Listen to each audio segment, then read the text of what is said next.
My name is Peter Brennan and I'm Chairman of Bid Management Services.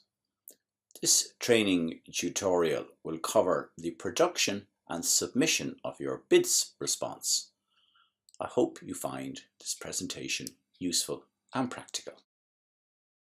The tutorial is part of a suite of online videos we have prepared about tendering and procurement in Ireland and in Northern Ireland. You may wish to view some or indeed all of the other presentations. Once you complete the Tender Training Excellence Programme, you will have the confidence and ability to bid to win. This presentation is based on our new ebook, Public Procurement Rules of the Road. You will find more details about the topics I will be covering in Chapter 18. A key task of a bid manager is to design and produce the bid response document in full compliance with the buyer's instructions. The minimum requirement is that the bid response document needs to be easy to navigate. Furthermore, all documents, regardless of their length, should use the maximum amount of white space and be formatted professionally. The quality of your bid response document is a reflection of the quality of what you are offering. Suppliers who bid on a frequent basis are well advised to assemble a bid library comprising documents and materials that will be included in the most common and standard bid response documents. As a bid manager, you should have access to all reusable documents in this bid library. Another advantage of the bid library material is that it has already been signed off by senior management and does not, as a result, have to be reviewed for content or indeed for quality. Having a library of easily accessible documents and templates will make it so much easier for you as the bid manager to assemble the core materials and therefore allow the bid team to concentrate on what matters most, that is, addressing the award criteria. It is our experience that having a complete online bid library can reduce the time it takes in preparing a bid response by at least a third. So a minor upfront investment in a bid library will pay a dividend. Whatever about the challenge of writing a bid response, many bid managers get spooked about the task of sourcing, coordinating, and producing the bid response document. One way to address this task is to prepare a proposal production schedule. This schedule should be incorporated into the bid management plan for the opportunity. First impressions count, so your cover page sets the quality standard for the rest of the bid. The cover page should contain the precise language used in the request for tender to identify the bid, the reference number of the RFT if it's provided, and the correct full name of the buyer. Do not use the buyer's logo unless permission is granted. In addition, the cover page should indicate the name of the supplier and the main subcontractors where relevant and their logos. It should also be dated. If the buyer specifies a particular format, say with defined boxes and forms to complete, then adhere completely to this requirement. Quite frequently, the buyers will state in the RFT that tender documents that do not comply strictly with the request for tender may be deemed non-compliant, so beware of such an instruction. A table of contents should be included in all bids, as this will help the evaluators find specific information quickly. As some evaluators will not want to read many parts of the bid, being able to find, for example, the cost proposal will be of great assistance. For short bid response documents, a simplified format as shown on the screen can be used. More complex bid response documents will require, of course, a more detailed table of contents. It is also advisable to use dividers when a hard copy is submitted, so as to make it easy for the evaluators to access the material they want to read. It is quite common to have a word count limit imposed, especially in tenders for works. If you are asked to limit text to 3 pages or 1,000 words, do just that. The buyer is likely to stop marking your response at the point where the page or word count limit applies. If limits are placed on what you can include, only put in graphics and photos where these are absolutely necessary. And do not be tempted to use a small font size to meet a page limit requirement. If you decide to avail of professional design services, you need to start the design process as soon as a decision is made to bid. The imagery to be used, the graphics and the photographs all have to be agreed, produced and approved, and unless you have in-house capacity, this work will have to be outsourced. You have several options.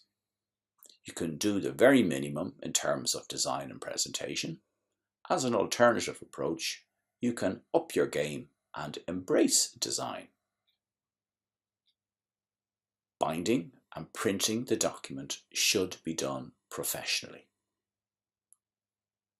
Finally, if you decide this is a must-win tender and want to create the right impression, you should consider the use of professional photography, a designer, and the use of graphics and a professional copywriter. Design, I should add, is equally important in e-submission documents.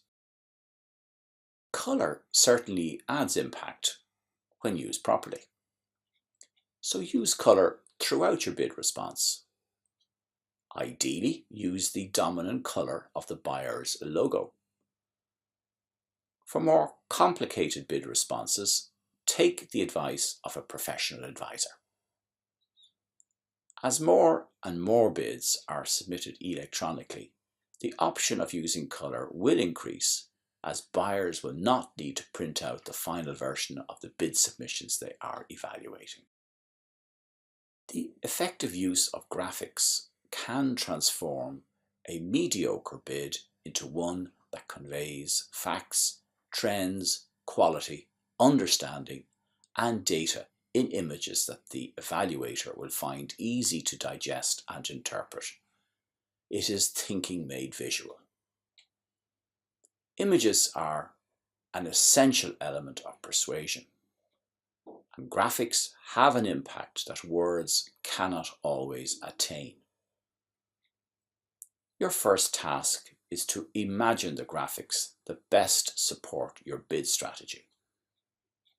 Evaluators need to visualize what they are buying, so a clever graphic makes this task easier. Using infographics is a prerequisite in any bid of strategic importance to the business. Graphics are especially helpful in explaining proposed processes, in showing relationships, in highlighting trends, and in illustrating comparisons. But never overcomplicate a graphic. The rule is one idea, one graphic. All graphics and tables should be properly labelled and numbered. An initial investment in graphics will, of course, entail some costs, but most graphics can be easily adapted for inclusion in subsequent bid response documents, so the payback time will be short. So what are the types of bid graphics that might be used? Well, these include flowcharts that convey the logic and structure of a work program.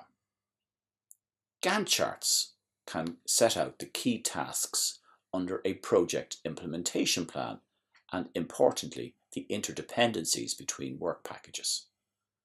You can also include diagrams of systems, processes, or procedures.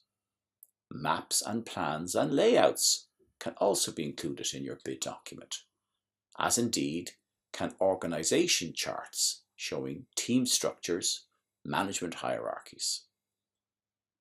Finally, drawings or artist impressions or sketches should also be used where this is appropriate. If a buyer can see what you are offering, be it a physical good or an image of what your solution might look like on completion, this makes it easier for them to conceptualize your offer.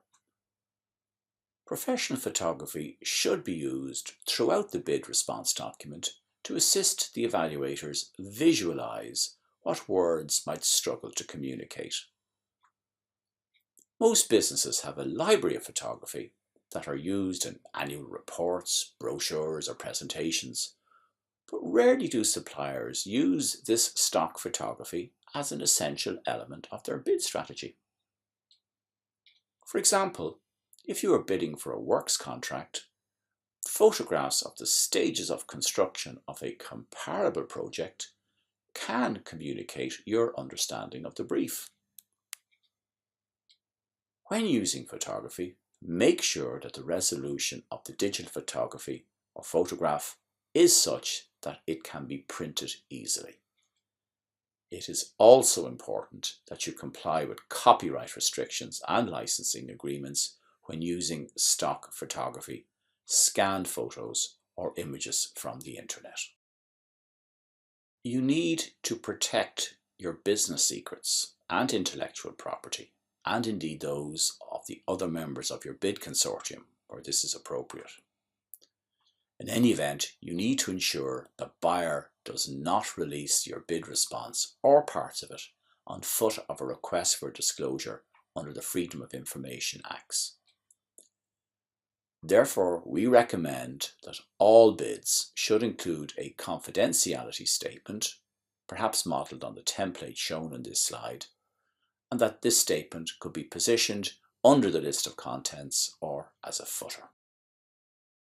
One of the ways you can differentiate your bid is by highlighting your team and what attributes and unique experiences they will bring to the buyer.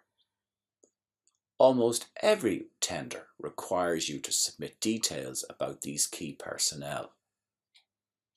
Therefore, presenting curriculum vitae, CVs or resumes, to catch the attention of the evaluator is absolutely important. In presenting your CVs, follow these guidelines. Always name the individuals you are nominating. Do not use the formula senior manager or another generic title. Use the person's title as it relates to the tender. For example, bid director. Present all CVs in a consistent format. Explain why individuals have been selected to fill the most important roles. For example, Peter will be the bid director as he has 15 years' experience on projects of a comparable scale. Include the key personnel from all your subcontractors.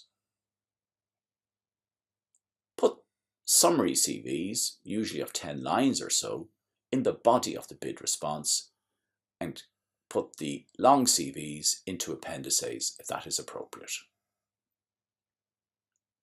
Make sure you tailor each CV for the specific opportunity.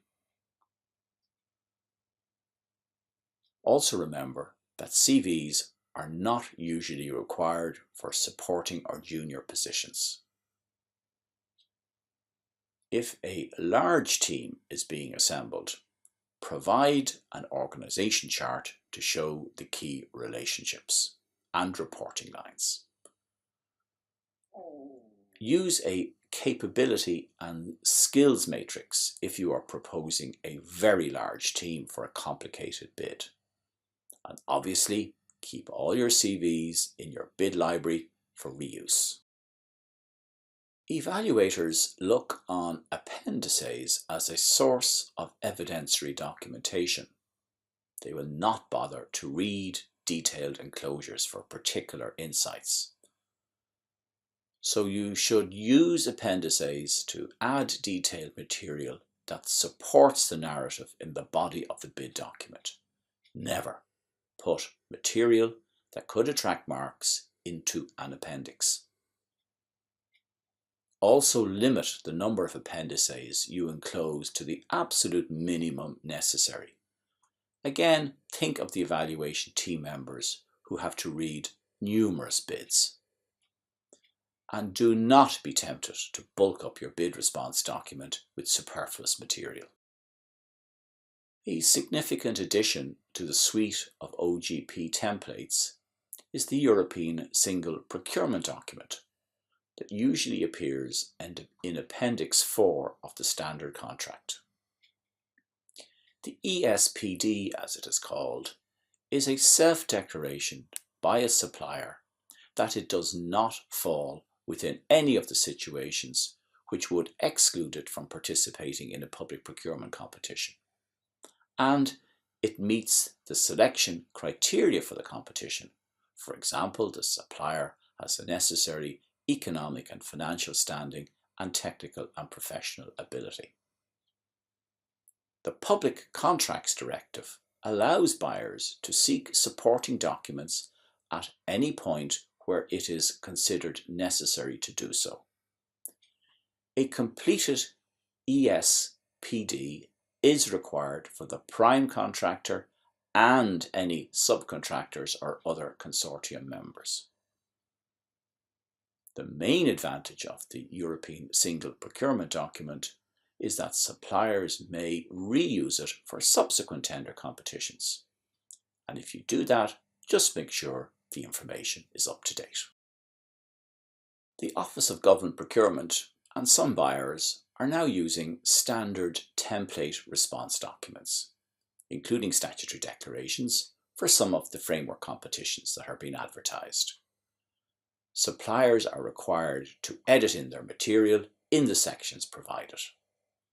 It is not permitted to reformat these tender response documents or to delete the instructions.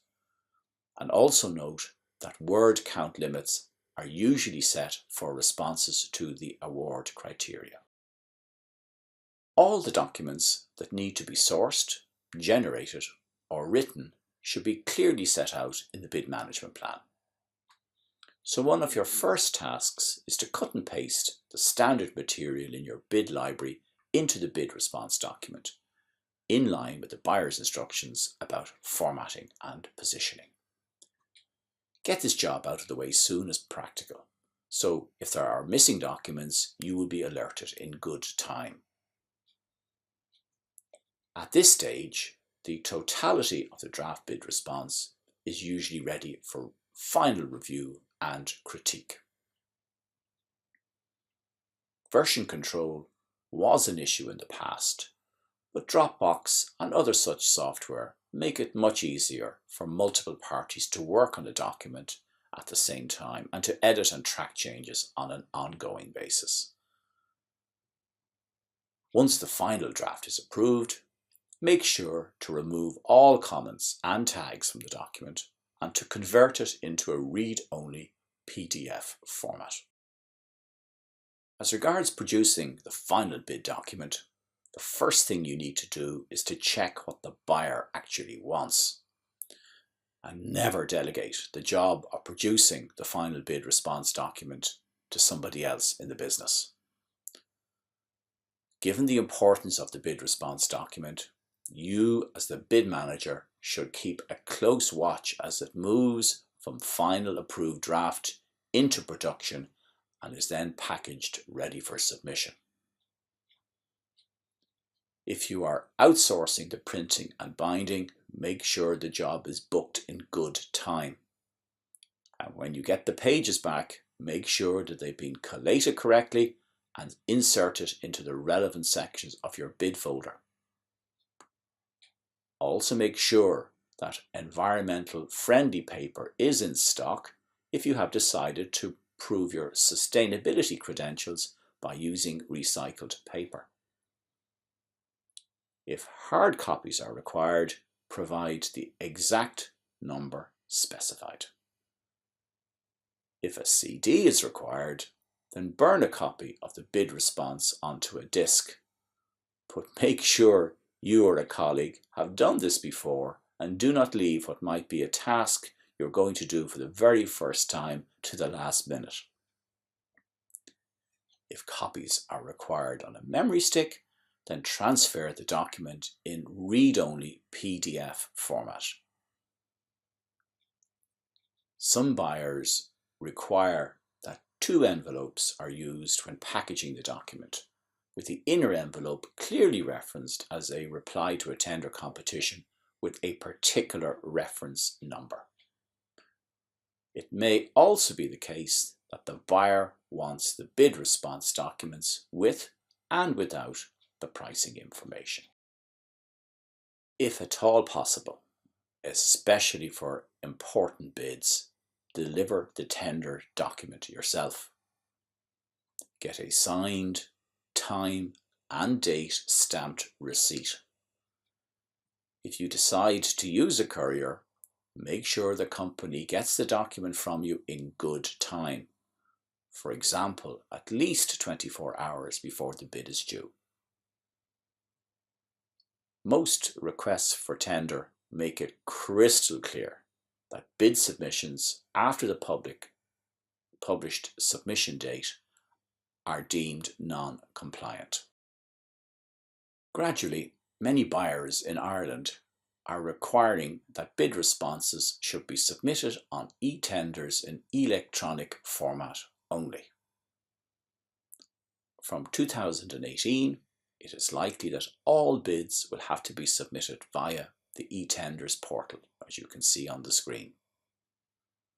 Submitting a bid response document is quite straightforward, but allow plenty of time, especially if the documents are large. To manage and make your submission, you need to complete the dialog box as shown in the e-tenders screenshot. You can upload your fee price proposal and supporting documents, such as the declarations that have to be signed and witnessed separately. To access documents, price schedules, click on the links provided. In certain circumstances, it may be necessary to add your price proposal in a specific format. To fill out the different sections of the response form, click the appropriate button for each section. The entire bid document then needs to be uploaded. You can do this by searching for your document on your PC, and once clicked, it will be uploaded onto e-tenders.